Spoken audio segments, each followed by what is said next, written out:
Hello everyone there. We are doing a subwoofer comparison here. I just so happen to have all three of these subwoofers and really wanted to get them out in an open field to do some testing, see what it sounds like from up close to far away, seeing the throw, the punch, how deep they get. I have the Bose Sub2, we have an Electro Voice EKX18sp, and then we have an Electro Voice ELX-200 18sp. From max volume, doing a bunch of different songs, I found that the Bose maxed out at around 119, and that's me getting up with the dB meter just about a foot away from the sub. So 119 was the max. I got 120 off of the ELX-200 18sp, and I got 122 off of the EKX18sp. So there is, from the Bose being the lowest, it's at 119. There is a 3 decibel difference, which if you look at the spec sheets actually makes sense. I mean, they rate this at 129 dB max on the Sub 2 spec sheet, and this is rated at 134. So seeing that, obviously this is at 132, but seeing that, it's nice to see that there is a progression in spec sheets. Even though maybe I didn't get to 134 decibels, for example, at least with the 3 systems here, or the 3 subs here, you're able to see a progression based on their spec sheet of overall loudness. Now, I will say overall tonality, before I get into sound and music, the Bose goes the deepest. You'll be surprised. It's the smallest and lightest weight. It's 50 pounds. It's very slim.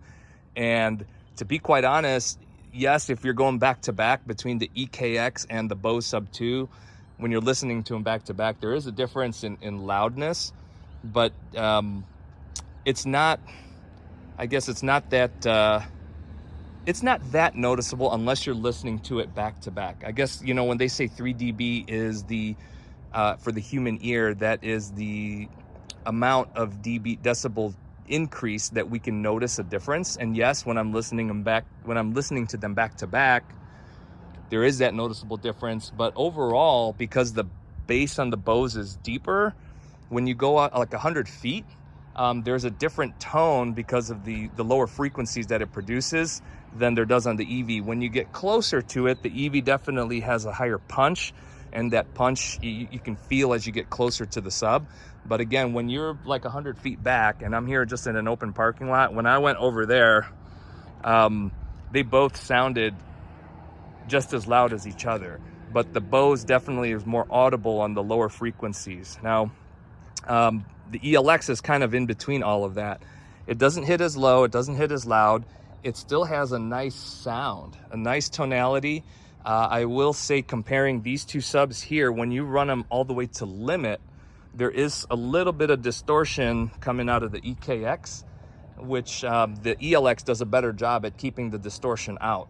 So when I'm listening to songs with some really deep bass, maybe like Flo Rida Low, or like Usher, Lil Jon, there are some notes that come through on the EKX where when it's all the way up to limit, there's a little bit of distortion.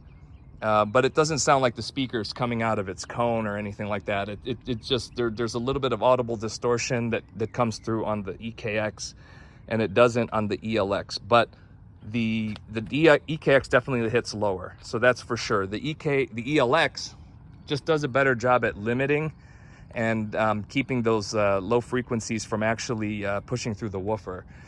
It is still a nice sound. This is a very punchy sub, and it's lightweight for an 18-inch sub.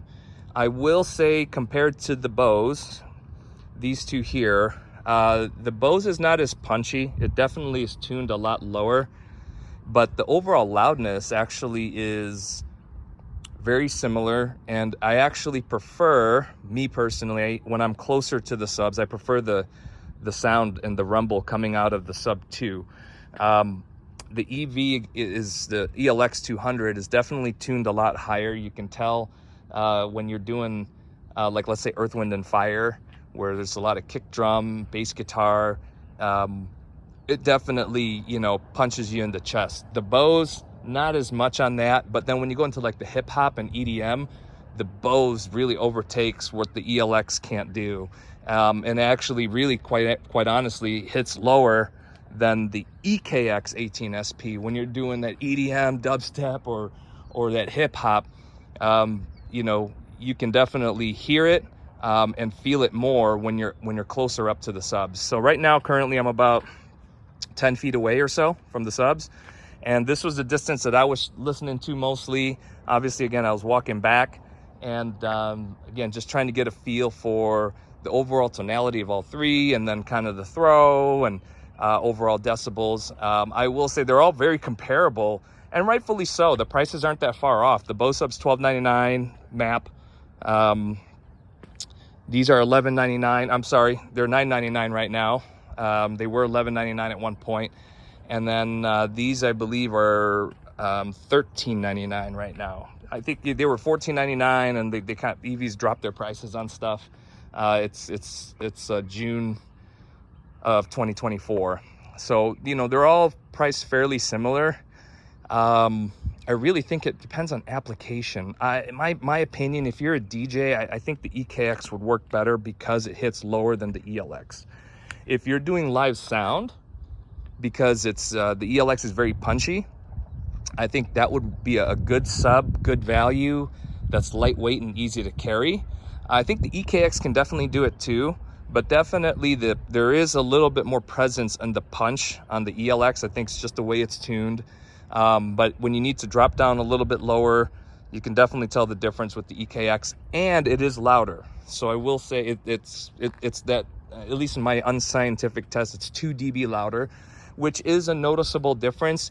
Again, noticeable though when you're comparing it back to back, when you're listening to one and then the other right after, there's a difference.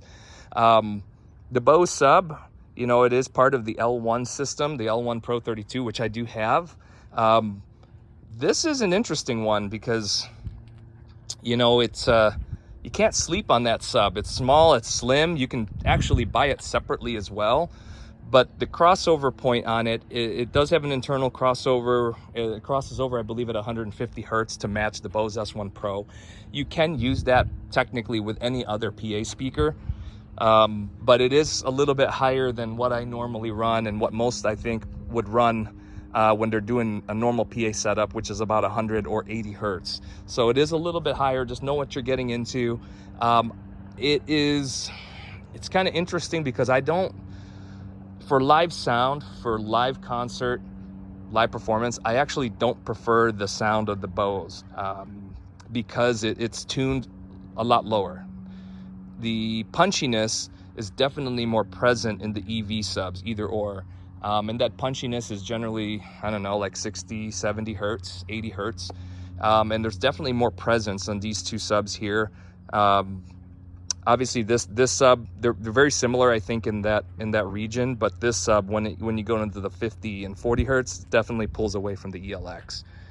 The Bose produces notes even lower than 40 hertz, at least in my opinion.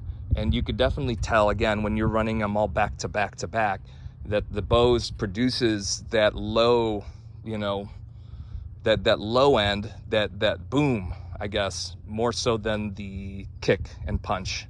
So it's interesting.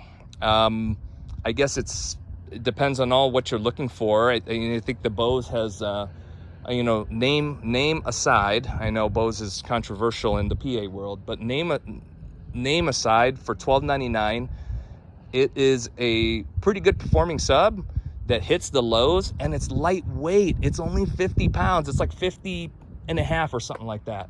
So I was really surprised when I got the meter out. Again, unscientific. I was able to get 119 decibels off of the Bose. I got 120 off of the ELX-200 18sp. I got 122 off of the EKX. But yeah, it was really surprising with the Bose. You know, remember it's tuned lower. So when I was getting the 119, I was playing, I think, Usher, yeah, and it was sounding that much better than the other two subs when hitting in that bass note for that song, even, you know, while producing 119 decibels. So again, that may be important to you depending on the type of music you play or the type of events that you do. I actually like all three subs, to be honest with you. I probably will be getting rid, I am going to be getting rid of the ELX-200 18sp, just because since I have these two here, I just don't have a need for the 18sp. But again, I still think it would work really well, and it's still a tremendous value for the overall output you're getting, and the cost, because that is the least expensive of the three here. I am running everything off of an EV EV8, just kind of went straight through Bluetooth and then out to the subs. The subs are all low pass at 100 hertz, and then the Bose, again, it's got a low pass of, I believe, 150 if you're using it without an L1. But yeah, just thought I'd share that. Those are my thoughts. Again, we're here in an open parking lot. I got an EcoFlow powering each sub. I was able to bounce back and forth through each of them, and those are my thoughts, and that's all I got.